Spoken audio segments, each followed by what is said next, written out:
The first Business Solutions to Poverty Consortium took place at London Business School. This international gathering of like-minded academics, business people and funding bodies was brought together by London Business School and New York's Columbia Business School. So there's a whole big movement in the field of marketing to make theory and practice meet. It's also one of the big agenda items at Columbia Business School. And what I found is over the last 20 years in my life as an academic, there's a lot of talk but very little action on that front of theory meets practice. And at the last conference, Rajesh and I met and talked about our passion for doing work around the globe and really trying to understand business solutions to poverty. And as we thought about it, well, we were both working on related things. We realized there really hasn't been a gathering of business school academics, researchers, as well as economists and others interested in this area, and corporate types. And that conversation about 2 years ago actually led to us continuing to talk and roping other people in and thinking about a format where we could get a small group of practitioners in this space and a small group of academics, interested academics, together to really act as a catalyst for that kind of actionable theory meets practice.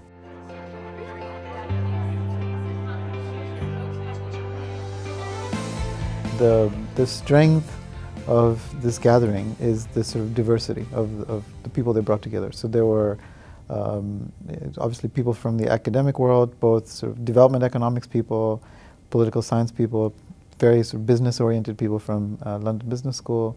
We had entrepreneurs, we had funders like DFID, Gates, private funders like Gates and ourselves. We had companies, Vodafone, Unilever, and others. And I think the sort of juxtaposition of the different points of view came together in a way that I think was very productive.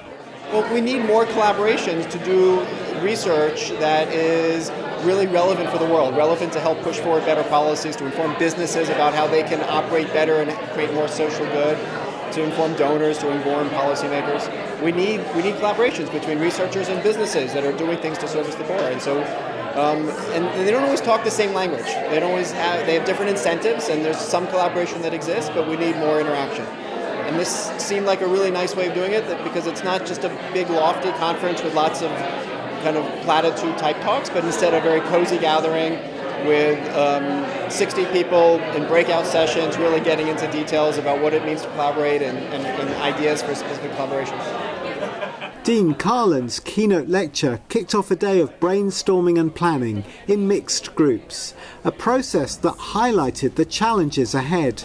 It strikes me always that the conversations that are taking place in academia tend to be more insight-focused, more longer-term focused, and looking for system solutions. Whereas very often in business we tend to be more short-term focused and more pragmatic, I guess.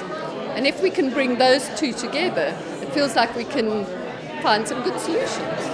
Our publishing cycles are 2 years or 3 years long. Industry doesn't have time to wait for 2 or 3 years to get the accurate insight. And what they really care about is being better off today than they were yesterday. And so if I'm in the business of launching new products, I want insight quickly, I want insight that is simple, and I want insight that's actionable.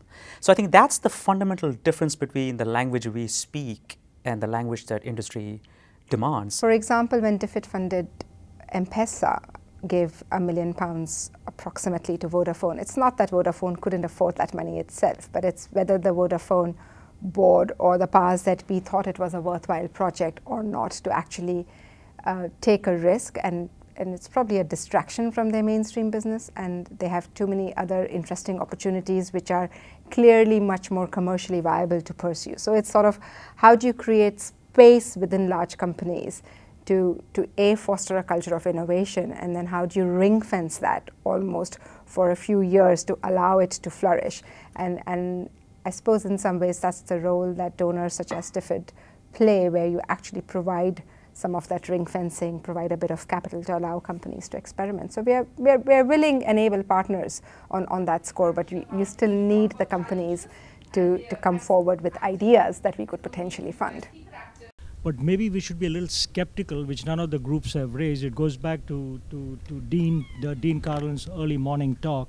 How do we know that financial access and microfinance is good for poverty alleviation? We haven't asked that fundamental question. We're saying, to me, one of the big things was the level of skepticism. I did expect some skepticism on the part of practitioners, but I think I got a healthy dose, and it's probably for a real reason. But at the same time, I think people were open, so we got the conversation going.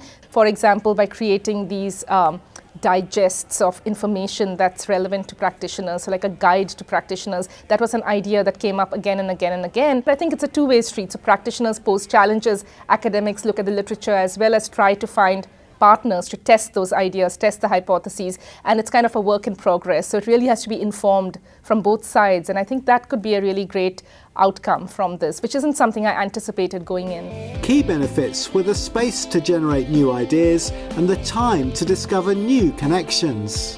And so I was talking to a researcher from Harvard, and she had spent the last 8 years working in Zambia, and I didn't know that she existed. I didn't know any of the work she's done. She's published extensively, but we don't read the same journals, unfortunately. So, and she had an aha moment about how sort of socially, how the relationship between vendors and their suppliers works. And so you're trying to change something that you have to be aware of sort of cultural nuances. And she had done 5 years worth of research in this particular field. So understanding that perspective was hugely helpful.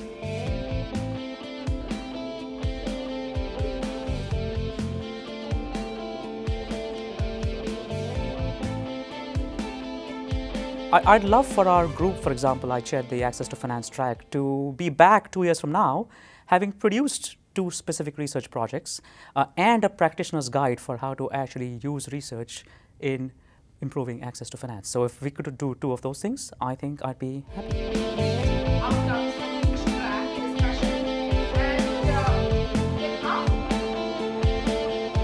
Based on what we started today, I'm optimistic that we will have an impact. Exactly how, I don't know.